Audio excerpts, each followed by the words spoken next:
الحمد لله نحمده ونستعينه ونستغفره ونؤمن به ونتوكل عليه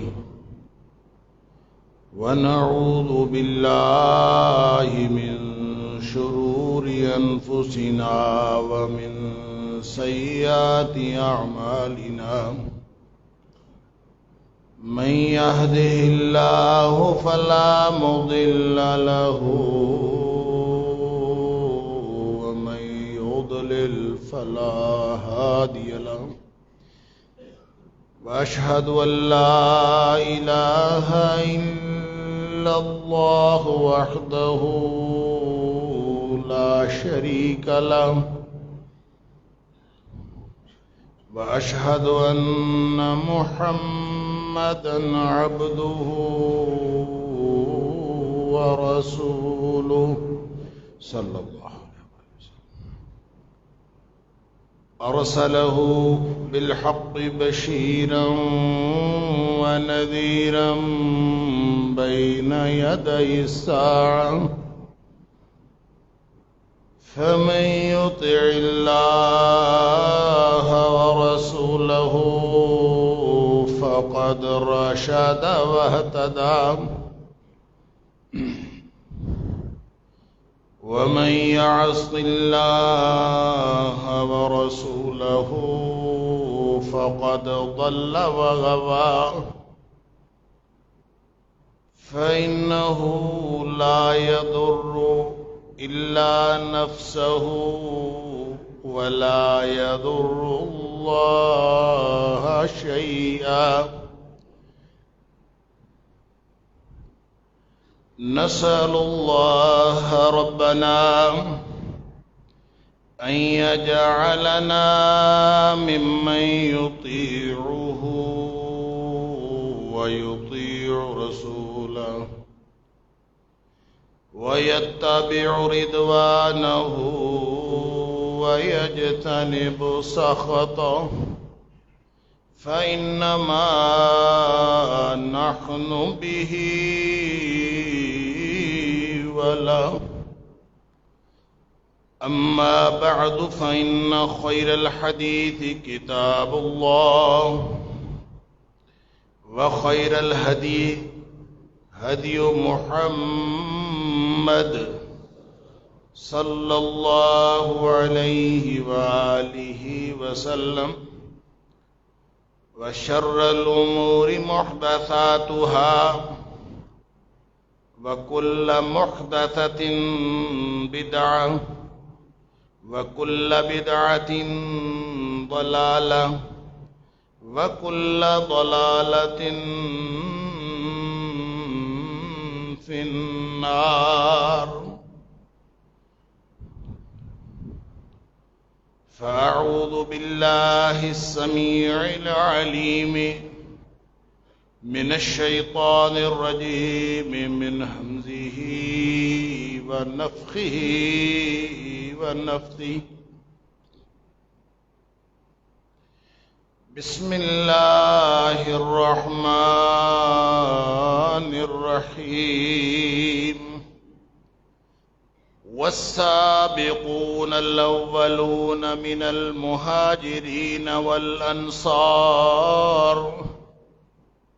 والذين اتبعوهم بإحسان رضي الله عنهم ورضوا عنه وأعد لهم جنات تجري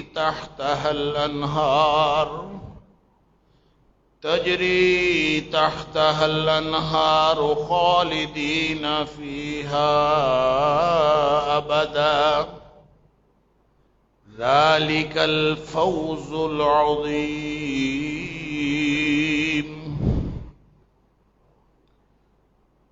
پہلے پہل سبقت لے جانے والے مہاجرین میں سے ہوں یا انصار میں سے ہوں، اور وہ لوگ جو نیکی کے راستے پر ان کے پیچھے چلے، ان سب سے اللہ راضی ہو گیا اور وہ اللہ سے راضی ہو گئے، اور اللہ نے ان کے لیے ایسی جنتیں تیار کر رکھی ہیں جن کے نیچے نہریں جاری ہیں، اور ان جنتوں میں وہ ہمیشہ ہمیشہ رہیں گے، اور یہی وہ بڑی کامیابی ہے۔ ذالک الفوز العظیم، یہ بہت بڑی کامیابی ہے۔ اللہ کریم نے اپنے نبی صلی اللہ علیہ وآلہ وسلم کے ساتھیوں کے بارے میں ایسے ایسے سرٹیفکیٹ قرآن حکیم کے اندر ارشاد فرما دیے تاکہ رہتی دنیا تک کوئی بھی بدطینت شخص، کوئی بھی بدنیت شخص جس کی دین کے بارے میں نیت درست نہ ہو اور دین کے بارے میں شکوک و شبہات پیدا کرنا چاہتا ہو، لوگوں کو اللہ کے رسول صلی اللہ علیہ وآلہ وسلم کے عطا کیے ہوئے دین کی بجائے کسی اور دین کی طرف لگانا چاہتا ہو، اور صحابہ کرام کے بارے میں بدگمان کرنا چاہتا ہو، ان سب کے لیے اللہ کریم نے قرآن حکیم میں سرٹیفکیٹ ارشاد فرما دیا، اور یہ قیامت تک کے لیے ایمان کی بات ہو تو فرمایا کسی نے بھی ایمان لانا ہو، قیامت تک کے لیے ایک اسوہ، ایک پیٹرن، ایک نمونہ تیار ہو گیا کہ کسی نے ایمان لانا ہے تو کیسا ایمان لائے گا؟ وہ ابو بکر جیسا ایمان لائے گا رضی اللہ تعالی عنہ، وہ عمر فاروق رضی اللہ تعالی عنہ جیسا ایمان لائے گا، وہ ایمان لائے گا تو عثمان غنی رضی اللہ تعالی عنہ جیسا ایمان لائے گا، وہ علی مرتضیٰ رضی اللہ تعالی عنہ جیسا ایمان لائے گا۔ اللہ اکبر، کیا ایمان اللہ کریم نے ان کو ارشاد عطا فرمایا۔ اللہ اکبر، ابو بکر ہیں تو پریشانی یہ نہیں ہے غار ثور کے اندر کہ مجھے کچھ ہو جائے گا، پریشانی یہ ہے کہ نبی اکرم صلی اللہ علیہ وآلہ وسلم کو کوئی مسئلہ نہ ہو جائے، لیکن جب نبی پاک صلی اللہ علیہ وآلہ وسلم نے فرما دیا لا تحزن ان اللہ معنا، ابو بکر پریشانی کی کوئی بات نہیں، اللہ ہمارے ساتھ۔ بس نبی پاک صلی اللہ علیہ وسلم کا یہ فرمانا تھا، ابو بکر فرماتے میرا سارا غم دور ہو، اللہ ہمارے ساتھ ہے، ہمیں کیا پریشانی۔ لہذا اوپر دشمن پہنچے، ایمان اللہ نے ایسا عطا فرمایا۔ اور پھر جب اسامہ کے لشکر بھیجنے کی باری آئی تو سارے صحابہ کرام ایک طرف کہ مدینے کے حالات درست نہیں ہیں، نبی پاک صلی اللہ علیہ وسلم اس دنیا سے تشریف لے گئے، مدینہ منورہ کے حالات درست نہیں ہیں، اس موقع پر یہ لشکر بھیجنا نہیں چاہیے۔ تو صدیق اکبر رضی اللہ تعالیٰ عنہ کو اللہ نے کیا ایمان دیا ہے، فرمایا کوئی حرج نہیں، مدینہ خالی ہو جائے گا نا، 1400 صحابہ کرام چلے جائیں گے، لشکر چلا جائے گا اسامہ بن زید کا، مدینہ خالی ہو جائے گا، تو مجھے پریشانی ہونی چاہیے، میں اکیلا رہ جاؤں گا، مدینہ میں سناٹا چھا جائے گا، مجھے دشمنوں کا خطرہ ہوگا۔ تو فرمایا کہ مجھے آ کر جنگل کے درندے پڑ جائیں تو بھی میں اس لشکر کو روک نہیں سکتا جس کو بھیجنے کا حکم نبی کریم صلی اللہ علیہ وسلم۔ کمال ہے، اللہ کیا ایمان ہے۔ پھر وہ فرماتے ہیں عمر فاروق رضی اللہ تعالیٰ عنہ جیسے سارے لوگ اکٹھے ہو گئے، اللہ اکبر، کہتے ہیں کہ آپ کی تو خیر ہے، ہماری بھی خیر ہے، مسئلہ امہات المومنین کا ہے، ازواج مطہرات کا ہے، ایسا نہ ہو کہ ان کو کوئی نقصان پہنچے، نبی اکرم صلی اللہ علیہ وسلم تو اس دنیا سے تشریف لے گئے، ان کے گھرانے کو کوئی نقصان پہنچے، تو اس لیے ہمیں یہ اسامہ کا لشکر نہیں بھیجنا چاہیے۔ اللہ، تو صدیق اکبر رضی اللہ تعالیٰ عنہ فرماتے ہیں یہ مسئلہ نہیں، مسئلہ نبی اکرم صلی اللہ علیہ وسلم کے حکم کی فرمانبرداری کا ہے۔ آپ نے ایک حکم فرما دیا، گراؤنڈ ریالٹیز جو مرضی ہوں۔ قسم اٹھا کے کہا، طبقات ابن سعد میں صدیق اکبر رضی اللہ تعالیٰ عنہ کے وہ الفاظ لکھے ہیں، اللہ اکبر، قسم اٹھا کے کہا کہ جس کے قبضے میں، جس کے ہاتھ میں میری جان ہے، اس ذات کی قسم، اگر مدینہ اتنا خالی ہو جائے، لو جرت الکلاب بارجل ازواج النبی صلی اللہ علیہ وسلم، جنگل کے درندے آ جائیں اور آ کے ازواج مطہرات کے ٹانگوں کو پڑ جائیں، اللہ اکبر، اس وقت تو حالات خوفناک اور خطرناک ہو جائیں گے نا۔ فرمایا ایسی بھی صورت ہو جائے تو میں اس لشکر کو روک نہیں سکتا جس لشکر کے جانے کا حکم نبی پاک صلی اللہ علیہ وسلم۔ بات ختم، یہ ایمان ہے۔ لہذا جب یہ اس ایمان کے ساتھ لشکر گیا تو کچھ بھی نہیں ہوا، مدینہ منورہ ویسے ہی محفوظ رہا۔ معاملہ ایمان کا ہوتا ہے۔ اللہ اکبر، دونوں بیٹھے ہیں، عمر فاروق اور ابو بکر صدیق رضی اللہ تعالیٰ عنہ، اور صحابہ کرام بھی بیٹھے۔ نبی کریم صلی اللہ علیہ وسلم پرانے وقتوں کی کوئی بات فرما رہے کہ کسی شخص نے رکھ دیا تھا اپنے گائے کے اوپر یا بیل کے اوپر، وزن لاد دیا تھا، بوجھ لاد دیا تھا، یا خود سوار ہو گیا تھا، تو بیل بول پڑا۔ اس نے اپنے مالک سے کہا میں سواری کرنے کے لیے یا بوجھ لادنے کے لیے نہیں ہوں، میں تو ہل چلانے کے لیے ہوں کھیتوں میں، مجھے تو اللہ نے کھیتوں میں ہل چلانے کے لیے پیدا کیا ہے، سواری کے لیے یا بوجھ لادنے کے لیے پیدا نہیں کیا۔ یہ کس نے کہا؟ بیل نے۔ فرما کون رہے ہیں؟ نبی اکرم صلی اللہ علیہ وسلم۔ تو محفل میں سے کسی آدمی نے کہا کہ کبھی بیل نے باتیں کی؟ حضرت کیا فرما رہے ہیں آپ؟ بیل تو نہیں بولتا۔ اللہ اکبر۔ نبی اکرم صلی اللہ علیہ وسلم نے فرمایا انا اومن بہ و ابو بکر و عمر۔ بیل بولتا ہے کہ نہیں بولتا، یہ ایمان کا معاملہ ہے۔ ابو بکر سے پوچھ لو یا عمر سے پوچھ لو، ان دونوں کو پتا ہے بیل بولا تھا۔ یہ ابو بکر اور عمر کوئی چشمدید گواہ تھے؟ نہیں، یہ ایمان کا معاملہ ہے۔ اللہ نے وہ ایمان عطا کیا، سبحان اللہ۔ عثمان غنی رضی اللہ تعالی عنہ، ساری دنیا باغی ارد گرد گھیرا ڈالے ہوئے ہیں، اور لوگ بار بار آ کے درخواست کر رہے ہیں کہ حضرت یہ باغی چاہتے ہیں کہ آپ یہ خلافت چھوڑ دیں تو آپ کی جان بخشی ہو جائے گی، آپ چھوڑ دیں،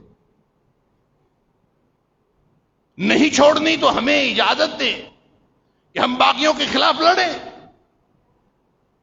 اب دیکھیں نا، لڑنے بھی نہیں دیتے اور خلافت چھوڑتے بھی نہیں ہیں، کیا معاملہ؟ سارے صحابہ کرام نے، حتیٰ کہ حضرت علی رضی اللہ تعالیٰ عنہ نے خود آفر کی کہ آپ ہمیں اجازت دیں کہ ہم لڑتے ہیں، تو میں کسی کو اجازت، میرا دوست وہ ہے جو اپنی تلوار اور ہاتھ کو روکے رکھے۔ عجیب بات ہے، نہ لڑنے دینا ہے باغیوں کے خلاف، نہ خلافت چھوڑنی ہے۔ کیوں؟ معاملہ ایمان کا تھا، معاملہ نبی پاک صلی اللہ علیہ وسلم کے حکم کی فرم برداری کا تھا۔ فرمایا خلافت اس لیے نہیں چھوڑنی کہ مجھے نبی پاک صلی اللہ علیہ وسلم نے حکم فرمایا تھا، یا عثمان ان اللہ یقمصک قمیصا، عثمان اللہ تمہیں ایک خلعت پہنائے گا، ایک لباس فاخرہ اللہ تمہیں پہنائے گا، ایک قمیص اللہ تمہیں پہنائے گا، اور لوگ اس کو اتارنا چاہیں گے۔ فَإِنْ أَرَادُوكَ عَلَى خَلْعِهِ، لوگ جب اس کو اتارنا چاہیں فَلَا تَخْلَعْ لَهُمْ، نبی پاک صلی اللہ علیہ وسلم نے مجھے منع کر دیا تھا کہ ساری دنیا تیرے ارد گرد آ جائے اور اس لباس کو اتارنا چاہے تو انہیں وہ ان کے لیے اتارنا نہیں ہے، ان کے کہنے پر وہ خلعت اتارنی نہیں، اس لیے میں نہیں چھوڑ سکتا۔ مجھے نبی پاک صلی اللہ علیہ وسلم کا حکم ہے، جان جاتی ہے تو جائے، نبی پاک صلی اللہ علیہ وسلم کی نافرمانی نہ ہو، نہیں اتارنا، تو پھر لڑنے دیں حضرت ان کے خلاف۔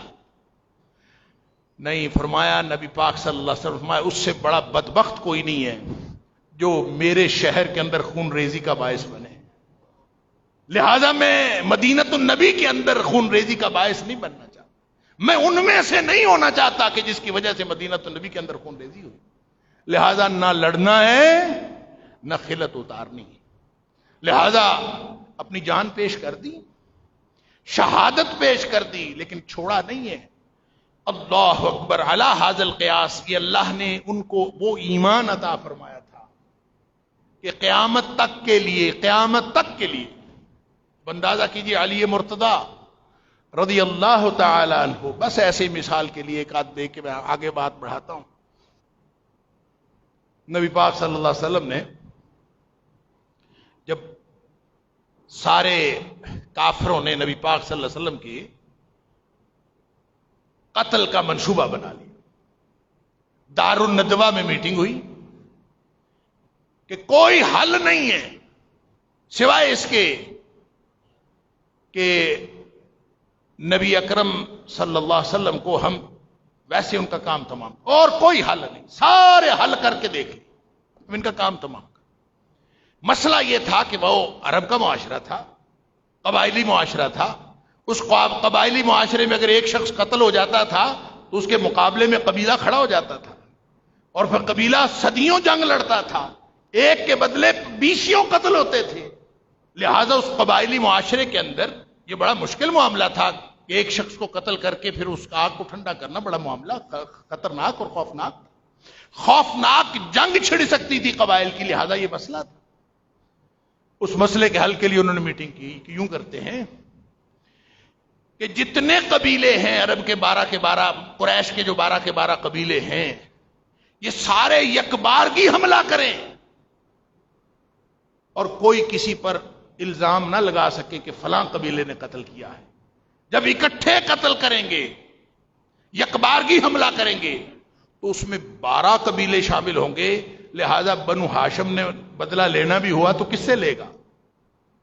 کسی کو اب ایک آدھ قبیلے سے بندہ بدلہ لے سکتا ہے اور لڑائی لے سکتا ہے، 12 قبیلوں سے تو نہیں لے سکتا، لہذا سب نے پروگرام بنا کے نبی پاک صلی اللہ علیہ وسلم کے گھر کا محاصرہ کر دیا۔ پروگرام بن گیا کس بات کا؟ نبی پاک صلی اللہ علیہ وسلم کو نعوذ باللہ قتل کر دے۔ اللہ اکبر۔ نبی پاک صلی اللہ علیہ وسلم نے حضرت علی رضی اللہ تعالیٰ عنہ کو فرمایا کہ تم میری چارپائی پر لیٹ جاؤ، مجھے آج رات نکلنا ہے ہجرت کے لیے۔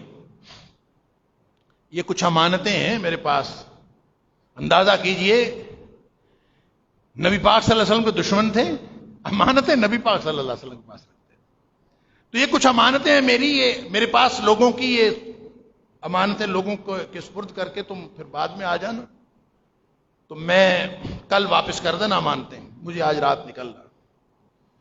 نبی پاک صلی اللہ علیہ وسلم اس گھیرے میں سے نکلے، اللہ نے ان کی آنکھیں اندھی کر دی، نبی کریم صلی اللہ علیہ وسلم ان میں سے نکل گئے۔ اب اس بستر پہ اندازہ کیجئے جس شخص کے قتل کی منصوبہ بندی ہو چکی ہو، اس کے بستر پہ آپ کو سونے کا حکم دے دیا جائے کہ سو جائیں، اس کا کیا مطلب ہے؟ اس کا مطلب یہ ہے کہ قتل آپ نے ہونا ہے اس کی جگہ، کیونکہ وہ تو قتل کا منصوبہ بنا کے آئے ہوئے ہیں، لہذا جو بھی اس کی چارپائی پہ ہوگا وہ قتل ہو جائے گا۔ اور علی مرتضی رضی اللہ تعالی عنہ کو سلا دیا اور چلے گئے۔ خیر واقعات آگے بڑھتے ہیں، بعد میں کسی نے پوچھا علی مرتضی رضی اللہ تعالیٰ عنہ سے کہ کتنی خوفناک رات ہوگی تیرے اوپر، کتنا خوف تیرے اوپر طاری ہوگا ساری رات، آپ کو تو نیند ہی نہیں آئی ہوگی ساری رات۔ اللہ اکبر۔ علی مرتضی رضی اللہ تعالیٰ عنہ فرماتے ہیں کہ جتنی پرسکون نیند اس رات آئی ہے کسی رات آئی نہیں۔ وہ حیران ہو گیا، یہ کیسے؟ کہتے اس لیے کہ باقی راتوں میں تو شک رہتا ہے پتہ نہیں اٹھنا ہے کہ نہیں اٹھنا۔ اللہم بسمک اموت واحیا کہہ کے ہم سوتے ہیں، بسمک ربی وضعت جنبی وبک ارفعہ ان امسکت نفسی فرحمہا۔ ہم اللہ سے دعا کر کے سوتے ہیں، اللہ اگر یہ میری جان لے گا تو اس پر رحمت کرنا۔ وَإِنْ أَرْسَلْتَهَا فَاحْفَظْهَا بِمَا تَحْفَظُ بِهِ عِبَادَكَ الصَّالِحِينَ، اگر میں نے دوبارہ اٹھنا ہے تو معاملہ اگر مگر میں رہتا ہے، شک شبے میں رہتا ہے۔ جو آدمی رات کو سویا ہے اس نے کل اٹھنا ہے کہ نہیں اٹھنا، یہ معاملہ ہر روز جب آدمی سوتا ہے تو ظاہر ہے کوئی پتہ نہیں اٹھنا ہے کہ نہیں اٹھنا، اگلا مرحلہ اگلا لمحہ کیا ہوگا۔ وہ فرماتے ہیں لیکن وہ رات ایسی تھی کہ مجھے یقین تھا کہ صبح میں نے اٹھنا ہے۔ کسی رات یہ یقین نہیں ہوا، اس رات یقین تھا کہ صبح اٹھنا ہے۔ کیوں؟ اس لیے یقین تھا کہ نبی پاک صلی اللہ علیہ وسلم فرما کے گئے تھے کہ علی یہ کل امانتیں واپس کر دینا، تو مجھے یہ یقین تھا کہ کل تک میری زندگی باقی ہے اور میں امانتیں واپس کروں گا، کیونکہ نبی پاک صلی اللہ علیہ وسلم امانتیں واپس کر کے آ جائیں۔ وہ اس رات ہی تو گارنٹی تھی زندگی کی۔ کیا ایمان ہے! وہ خاتون جو خط لے کے جا رہی تھی، فتح مکہ کے موقع پر نبی پاک صلی اللہ علیہ وسلم کا پروگرام بنا مکہ کے اوپر چڑھائی کرنے کا۔ آپ اپنا معاملہ خفیہ رکھتے تھے، منصوبہ۔ تو حاطب بن ابی بلتع نے خط لکھ دیا، ایک خاتون کو بھیج دیا کہ خط جا کے بتا دو، ان کا اپنے مسائل تھے، اس کی لمبی الگ کہانی۔ تو نبی کریم صلی اللہ علیہ وسلم نے صحابہ کو بھیجا، حضرت علی رضی اللہ تعالیٰ عنہ ساتھ تھے، حضرت ابو مرثد غنوی غالباً وہ بھی ساتھ تھے، اور ایک اور صحابی چلے گئے۔ 3 صحابہ کرام ان کو بھیجا۔ نبی پاک صلی اللہ علیہ وسلم فرمایا جاؤ تمہیں فلاں جگہ پہ ایک عورت ملے گی، روضہ خاک کے موقع پر اس مقام پر جب پہنچو گے تو تمہیں ایک عورت ملے گی، اس عورت کے پاس ایک خط ہے، وہ خط لے کے آ جاؤ۔ یہ گئے، عورت مل گئی، اس کی تلاشی لی، خط کوئی نہیں، تلاشی لی، خط کوئی نہیں ملا۔ ہمارا جیسا ہوتا تو تلاشی لے کے واپس آ جاتا، آ کے نبی کریم صلی اللہ علیہ وسلم کو بتا دیتا یوں جھک کے کہ ہم نے پوری تلاشی لی جی، عورت تو ملی تھی، خط نہیں ملا۔ ہم کیا جانے ایمان کیا ہوتا ہے۔ جب تلاشی لے کے مکمل بے بس ہو چکے تو اس خاتون کو کہتے ہیں کہ خط تو تیرے پاس ہے، کیوں؟ ہمیں نبی پاک صلی اللہ علیہ وسلم نے بتایا کہ تیرے پاس خط ہے، خط تو تیرے پاس ہے، تو نے کہاں چھپایا ہے اب یہ تمہیں پتا، اگر تو دے دے گی تو ٹھیک ہے، نہیں تو ہمیں تمہیں برہنہ بھی کرنا پڑا تو ہم تمہیں کریں گے، لیکن خط ہم نے لے کے جانا ہے کیونکہ خط تیرے پاس ہے۔ نبی پاک صلی اللہ علیہ وسلم نے فرمایا کہ تیرے پاس خط، اور وہ تو معلوم ہے آپ کو، پھر اس نے میڈیوں میں چھپایا ہوا تھا، بالوں کے اندر اس نے نکال کے دے دیا، اور وہ تو بہت معروف واقعہ ہے کہ جب ابو جہل نے کہا تھا صدیق اکبر رضی اللہ تعالیٰ عنہ کو کہ یہ اب تیرا دوست کہتا ہے کہ میں راتوں رات آسمانوں کا سیر کر کے آ گیا ہوں، تو صدیق اکبر رضی اللہ تعالیٰ نے فرمایا تھا یہ کیسے ہو سکتا ہے؟ کافر نے کہا، ابو جہل نے کہا، دشمن نے کہا، اس نے کہا میں تیرے دوست محمد کریم صلی اللہ علیہ وسلم کی زبان سے سن کے آ رہا ہوں، انہوں نے خود فرمایا ہے کہ میں رات کو آسمان پہ گیا ہوں اور سیر کر کے صبح تک واپس آ۔ تو اسی وقت فرمایا کہ اگر نبی کریم صلی اللہ علیہ وسلم نے یہ بات فرمائی تو پھر ایسے ہو گیا۔ یہ ایمان ہے۔ فَإِنْ آمَنُوا بِمِثْلِ مَا آمَنْتُمْ بِهِ فَقَدْ اهْتَدَوْا۔ دیکھو قیامت تک کے لیے ایک معیار قائم ہو گیا ہے، اور اس معیار پر اگر زندگی گزرے گی تو ہدایت ملے گی۔ اگر یہ معیار کون سا؟ صحابہ کرام، اور کون سا دنیا میں معیار؟ اگر یہ دور جدید کے بدبخت جو صحابہ کرام کے اوپر زبان درازی کرتے ہیں، ان سے بندہ پوچھے کہ صحابہ کرام کو درمیان میں سے نکال دیں، دین بچتا کب ہے؟ باقی بچتا کیا ہے؟ قرآن لکھا، آگے پہنچایا تو صحابہ کرام نے پہنچایا، حدیث نبی پاک صلی اللہ علیہ وسلم سے لی، احتیاط کے ساتھ آگے پہنچائی تو صحابہ کرام نے پہنچائی۔ جس حدیث کے اندر صحابی کا تذکرہ نہ ہو کوئی حدیث قابل قبول نہیں۔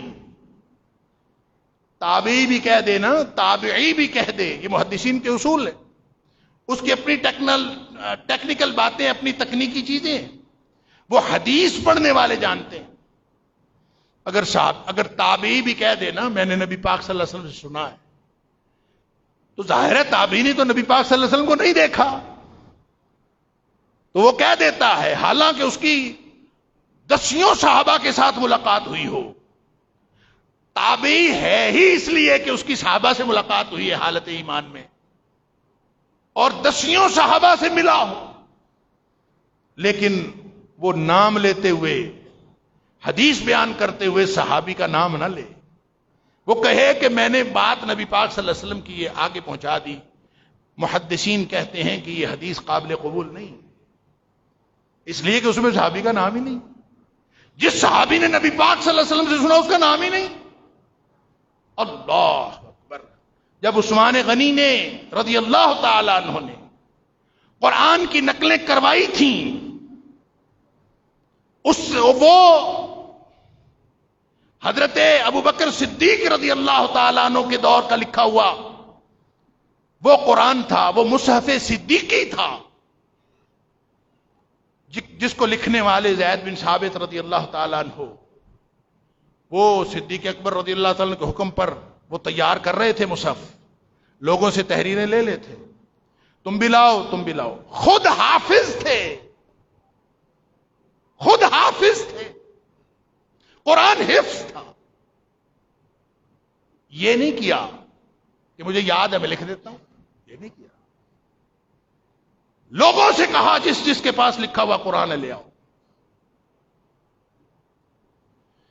جب وہ لاتے تھے تو اس پر شہادت بھی طلب کرتے تھے، اور پھر شہادت طلب کرنے کے بعد لکھنے سے پہلے 2 نفل پڑھتے تھے، 2 نفل پڑھ کے اللہ سے دعا کرتے تھے، پھر اس کو شامل کرتے تھے۔ یہ قرآن ایسے آ گیا آپ لوگوں کے پاس، یہ دین پہنچا ہے تو صحابہ کرام کے ذریعے سے پہنچا ہے۔ لہذا اما عائشہ صدیقہ رضی اللہ تعالیٰ عنہ نے فرمایا او میرو، میں نے پچھلے جمعے میں بھی آپ کے سامنے یہ اما عائشہ صدیقہ رضی اللہ تعالیٰ کا قول رکھا تھا، او میرو، لوگوں کو حکم دیا گیا تھا ان یستغفروا لاصحاب النبی، اور لوگوں وہ ہستیاں جن کے ذریعے سے دین تمہارے تک پہنچا، ان کے لیے تمہیں حکم دیا گیا تھا کہ ہمیشہ دعائیں کرتے رہا کرو، ان کے لیے استغفار کرتے رہا کرو۔ فسبوہ، لوگ ایسے بدبخت ہیں کہ وہ بجائے ان کے لیے استغفار کرنے کے، بعض ایسے بدتینت ہیں وہ صحابہ کرام کے بارے میں برا بھلا کہتے ہیں۔ فسبوہ، ان کی زبان کھلتی ہے ان کے خلاف۔ اللہ! تو جب کوئی زبان کھولتا ہے کسی صحابی کے خلاف تو وہ سب سے پہلا عدم اعتماد قرآن پر ہوتا ہے، سب سے پہلا عدم اعتماد۔ وہ صحابی کے خلاف بات نہیں کر رہا ہوتا، وہ دراصل قرآن کے خلاف عدم اعتماد کر رہا ہوتا۔ کیوں؟ اس لیے کہ قرآن نے تو سرٹیفکیٹ دیا ہے، قرآن کہتا ہے رضی اللہ عنہم ورضوا عنہ، قرآن کہتا ہے فَإِنْ آمَنُوا بِمِثْلِ مَا آمَنْتُمْ بِهِ، قرآن سرٹیفکیٹ دیتا ہے۔ اور جو شخص آج صحابہ کرام کے خلاف بات کرتا ہے یا کسی دور میں بھی کرتا آیا، ہر دور میں ہی کام ہوتا رہا۔ عائشہ صدیقہ رضی اللہ تعالیٰ عنہ نے عروہ بن زبیر رضی اللہ تعالیٰ عنہ کے پاس جو بات کی تھی کہ بھانجے، لوگوں کو کہا گیا تھا کہ صحابہ کے بارے میں اچھی باتیں کیا کرو، دعائیں کیا کرو، انہوں نے بدبختوں نے گفتگو شروع کر دی صحابہ کے خلاف۔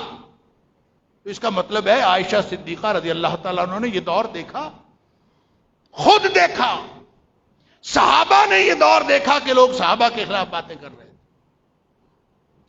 عبداللہ بن عمر رضی اللہ تعالیٰ عنہ ایک دفعہ حج کے موقع پہ تھے تو کوئی شخص آیا، یہ روایت بخاری شریف کے اندر موجود ہے، کوئی شخص آیا جو مصر سے تھا، کوئی تابعی عثمان بن مواہب رحمہ اللہ، وہ روایت کرتے ہیں کہ میں نے اس مصری شخص کو دیکھا، اس نے حج کیا، حج کرنے کے بعد ایک طرف ایک گروپ بیٹھا ہوا تھا، تو اس نے پوچھا یہ کون ہے؟ میں نے کہا یہ قریشی لوگوں کا گروہ بیٹھا ہوا ہے، ان میں سے ایک خاص بزرگ تھے بڑے نمایاں، اس نے پوچھا یہ کون ہے؟ میں نے کہا یہ عبداللہ بن عمر رضی اللہ تعالیٰ، سبحان اللہ۔ تو وہ پھر عبداللہ بن عمر رضی اللہ تعالیٰ کے پاس چلا گیا، جا کے کہتا ہے میں نے آپ سے 3 سوال پوچھنے ہیں، اور ان میں سے ایک سوال یہ ہے، اصل میں سوال ایک ہی تھا، اسی کی 3 ڈائمینشنز تھی، کہ عثمان غنی رضی اللہ تعالی عنہ، آپ کو معلوم ہے نا کہ یہ جو باغی گروہ آیا تھا جس نے آ کے مسجد نبوی پر قبضہ کیا تھا، جنہوں نے حضرت عثمان غنی رضی اللہ تعالیٰ عنہ کو شہید کیا تھا، ان کا اصل مرکز مصر میں تھا، ویسے تو ان کا مرکز کوفہ میں بھی تھا، ان کا مرکز دمشق میں بھی تھا، یہ سارے جو حجاز کے علاوہ جتنے مراکز تھے سب جگہ یہ کچھ نہ کچھ لوگ موجود تھے۔ آپ اگر تاریخ کا مطالعہ کریں، میں انشاءاللہ عرض کروں گا کہ تاریخ کا مطالعہ کرنے کا طریقہ کیا ہے، آپ اگر تاریخ کا مطالعہ کریں اسلامی اصولوں کے مطابق، آپ کو خود پتہ چل جائے گا کہ یہ مختلف جگہ پہ یہ لوگ موجود تھے، لیکن سب سے بڑا مرکز مصر، اور مصر سے ہی ایک گروپ آیا تھا جنہوں نے آ کے حضرت عثمان غنی رضی اللہ عنہ کو شہید کیا، اور وہ شخص بھی مصر سے آیا، آ کے کہتا ہے عبداللہ بن عمر رضی اللہ تعالیٰ عنہ سے کہ یہ بتائیں کہ عثمان غنی رضی اللہ تعالیٰ عنہ ان لوگوں میں شامل نہیں تھے جو احد کے دن، غزوہ احد کے دن، جن لوگوں نے نبی اکرم صلی اللہ علیہ وسلم کے حکم کی خلاف ورزی کی، اور وہ جو جبل رمات تھے لوگ اترے تھے، اور پھر اس وقت جو مسلمانوں کے اندر ایک افراتفری پھیلی تھی، اس وقت جو جنگ سے منہ موڑنے والے لوگ تھے ان میں حضرت عثمان بھی شامل نہیں تھے؟ اس نے پہلا سوال۔ دوسرا سوال اس نے یہ کیا کہ یہ بتائیں کہ غزوہ بدر کے اندر جو اسلام اور کفر کا پہلا معرکہ، اس کے اندر عثمان غنی رضی اللہ تعالی موجود نہیں تھے؟ اور تیسرا سوال، بیعت رضوان جو ایک بہت بڑا ایک سرٹیفکیٹ ہے اللہ نے قرآن میں دیا ہے، سورہ فتح کے اندر اللہ کریم نے وہاں بھی فرمایا رضی اللہ عنہم ورضوا عنہ، جنہوں نے درخت کے نیچے بیعت کی اللہ نے سب کے گناہ معاف کر دیے، سب سے اللہ راضی ہو گیا، اور وہ جو درخت کے نیچے بیعت کرنے والے تھے وہ 1400 تھے۔ تو سوال کرنے والا کہتا ہے ابن عمر رضی اللہ تعالیٰ عنہ سے کہ وہاں بھی عثمان غنی رضی اللہ تعالیٰ موجود نہیں تھے؟ اندازہ کریں جن لوگوں نے صحابہ کے خلاف دلائل ڈھونڈنے ہوتے ہیں نا، کوئی ادھر سے کوئی ادھر سے، گویا یہ کوئی آج کے دور میں یہ کام نہیں ہوا، ہر دور میں ہوتا آیا۔ ابن عمر رضی اللہ تعالیٰ نے فرمایا سنو، جہاں تک غزوہ احد کی بات ہے، غزوہ احد میں جس صحابی سے جو غلطی ہوئی اللہ نے قرآن میں سرٹیفکیٹ دے دیا کہ اللہ نے سب کو معاف کر دیا۔ فاشہد، میں عبداللہ بن عمر گواہی دیتا ہوں ان اللہ عفا لہ وغفر لہ، اللہ نے وہ معاف بھی کر دیا تھا اور مغفرت بھی فرما دی۔ اگلا سوال، بدر میں، فرمایا بدر میں نہیں گئے، واقعی نہیں گئے، عثمان غنی رضی اللہ تعالیٰ بدر میں شریک نہیں ہوئے۔ لیکن کیوں نہیں ہوئے؟ اس لیے شریک نہیں ہوئے کہ نبی اکرم صلی اللہ علیہ وسلم کی صاحبزادی جو آپ کے نکاح میں تھی، حضرت رقیہ رضی اللہ تعالیٰ، وہ بیمار تھی۔ نبی اکرم صلی اللہ علیہ وسلم حکم فرمایا عثمان تم نے رقیہ کی تیمارداری کے لیے ادھر ہی رکنا ہے، تم نے وہاں نہیں جانا، ہاں وہاں اگر جنگ ہوئی تو جتنا ثواب جنگ لڑنے والوں کو ہوگا تجھے بھی ہوگا. اللہ ان لک اجر رجل ممن شہد بدرا وسہمہ، تمہیں بدری صحابہ جیسا اجر بھی ملے گا اور مال غنیمت میں حصہ بھی ملے گا. جب نبی پاک صلی اللہ علیہ وسلم نے خود ڈیوٹی لگائی اور بدری صحابہ جیسا اجر بھی اور بدری صحابہ کے جو مال غنیمت میں حصہ ہے وہ خود نبی پاک صلی اللہ علیہ وسلم نے حکم فرما دیا، تو اس کا مطلب ہے عثمان غنی رضی اللہ تعالیٰ نے تو نبی پاک صلی اللہ علیہ وسلم کے حکم کی فرمانبرداری کی ہے. اور امام بخاری علیہ الرحمہ نے جو اصحاب بدر کی فہرست دی ہے اس میں عثمان غنی رضی اللہ تعالیٰ کا نام شامل ہے. کیوں؟ وہ بدری صحابی ہیں. اس لیے کہ نبی پاک صلی اللہ علیہ وسلم نے حکم فرمایا تھا تجھے اجر بھی ملے گا اور تجھے حصہ بھی ملے گا. رہ گئی بیعت رضوان. اللہ اکبر. پھر ابن عمر رضی اللہ تعالیٰ فرماتے ہیں تجھے پتہ ہی نہیں ہے کہ بیعت رضوان عثمان کے لیے ہی تو ہوئی تھی. اگر وہ تو اعزاز عثمان کا ہے. اور عبداللہ بن عمر رضی اللہ تعالیٰ نے فرمایا اگر اس دن حجاز کے اندر نبی پاک صلی اللہ علیہ وسلم کے صحابہ کے اندر عثمان سے زیادہ باعزت معزز کوئی شخص ہوتا تو نبی کریم صلی اللہ علیہ وسلم اس کو بھیجتے اس سفارت پر. وہ سفیر بن کے گئے تھے.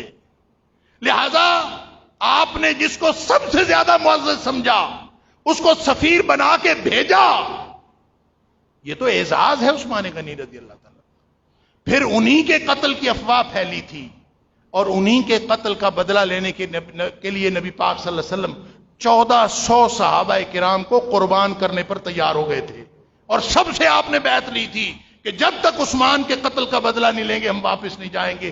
حالانکہ حج کرنے آئے تھے, حالانکہ عمرہ کرنے آئے تھے, لیکن اسی عثمان کے قتل کی خبر کی وجہ سے, اس کی افواہ کی وجہ سے تو یہ سارا بیعت رضوان ہوئی تھی. تمہیں پتہ ہی نہیں. اندازہ کیجئے جو لوگ صحابہ کرام کے کردار پر نکتہ چینیاں کرتے ہیں وہ کیسے کیسے دلائل تراشتے ہیں. لہذا عبداللہ بن عمر رضی اللہ تعالی نے فرمایا تمہیں یہ بھی نہیں پتا کہ وہ اعزاز تھا سفارت, اور پھر یہ بھی اعزاز تھا کہ آپ کے لیے 1400 صحابہ کرام کو قربان کرنے کے لیے نبی پاک صلی اللہ علیہ وسلم بیعت لے لی, بیعت رضوان. لیکن پھر نبی کریم صلی اللہ علیہ وسلم کو خیال آیا کہ یہ جو بیعت رضوان کر رہے ہیں ان کا تو اللہ کے ہاں بہت بڑا درجہ بن جائے گا, تو کہیں عثمان محروم نہ رہ جائے. اللہ اکبر. تو پھر آپ نے اپنے ایک ہاتھ کو عثمان کا ہاتھ قرار دیا, فرمایا ہذہ ید عثمان, یہ عثمان کا ہاتھ ہے. اللہ. فضرب بها علی یدہ. پھر نبی کریم صلی اللہ علیہ وسلم نے اپنا وہ ہاتھ جو عثمان کا قرار دیا پھر اس کو اپنے ہاتھ پہ رکھا, پھر بیعت کے وہ الفاظ دہرائے جو دوسرے لوگوں نے دہرائے تھے, اور دہرانے کے بعد آپ نے فرمایا ہذہ لعثمان, یہ عثمان نے بھی میرے ہاتھ پر بیعت کر لی ہے. تمہیں پتہ ہی نہیں ہے, یہ تو اعزاز تھا. اور یہ 3 جواب دینے کے بعد عبداللہ بن عمر رضی اللہ تعالیٰ اس مصری کو کہتے ہیں اللہ اکبر, اب چلا جا مصر, چلا جا اور یہ دلائل اپنے ساتھ لے جا اور دنیا کو بتانا. اذهب بک الآن معک, اب یہ ساری باتیں لے جا مصر والوں کو بتانا کہ جو تم نکتہ چینیاں کر رہے ہو وہ تو عثمان کا اعزاز ہے رضی اللہ تعالی. تو کہنے کی بات یہ ہے کہ صحابہ کرام جن کے خلاف آج آوازیں اٹھ رہی ہیں یہ کوئی نئی بات نہیں ہے. ہر دور میں بدتینت شخص ایسا کام کرتے آئے ہیں, لیکن اللہ نے ان کو جو اعزاز دیا ہے, دین اسلام قیامت تک جو پہنچا ہے وہ صحابہ کرام اور ان صادق و امین ہستیوں کی وجہ سے پہنچا ہے. اللہ تعالی ہم سب کو صحابہ جیسا ایمان لانے کی توفیق عطا فرمائے. وآخر دعوانا الحمدللہ.